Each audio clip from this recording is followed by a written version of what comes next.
Good morning or afternoon, as the case may be. This is Team Das from India. The team consists of Prasenjit Das, a computer engineer by profession. His glider flying experience came in useful in refining the configuration on X-plane. And apart from that, his computer wizardry, he was the coordinator for the project and provided the Bolshevik element in idea generation.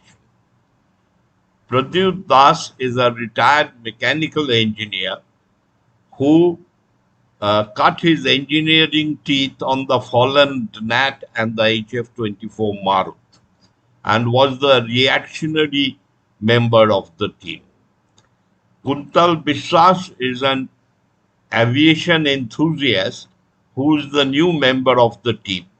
The renderings that you can see were done by him.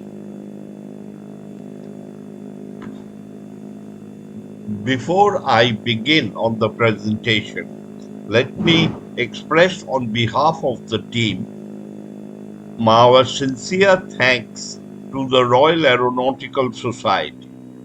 Discussing aeroplanes is always interesting, and to design in detail for a competition was pleasure indeed, and a case of the labor we delight in physics pen. Before I proceed to discuss the design, I will put down the soft pillars, if you will permit the structural outrage, on which this uh, engineering of the aeroplane depended on. They were: one, the design of electric flight is not simply a matter of replacing one propulsion system with another. It is more like converting a design, say, of a metal casting to one in plastics. There are advantages to be gleaned and exploited, and cautions to be circumambulated.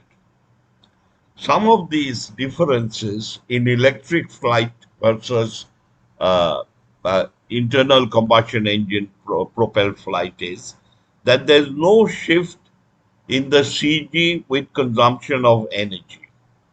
The gyroscopic inertia of the motor is much lower. It is possible to locate the heaviest single item, which is the battery, directly on the CG. I hasten to add, this is not a new idea. Herbert Smith had the same idea 100 years ago or more on the Sopwith cannon.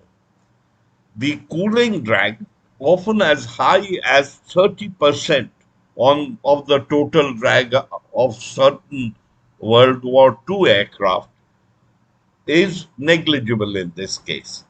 And the compact, clean motor allows for much cleaner cowling and consequently greater forward visibility.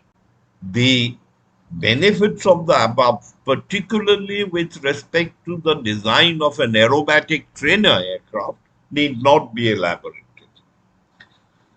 I will also pause at this point to point out that contrary to the reactionary view of an aerobatic aircraft flying through a routine, the opposite view is a more dynamics of a particle approach, and therefore an tendency to drift towards monoplane layouts.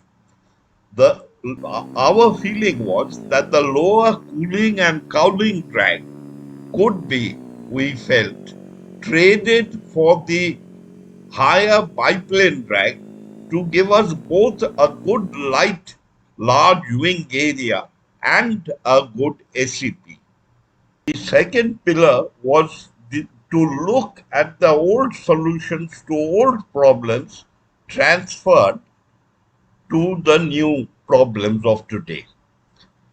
Electric flight power to weight ratios are close to those of the World War I.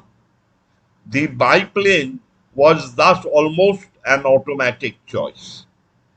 The third pillar on which the design was based was a respect for financial and time constraints vis-a-vis advanced technology. I put to you the case of Lindbergh's Spirit of St. Louis.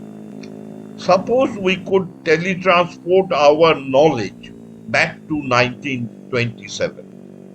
How much could we have done to help Mr. Lindbergh?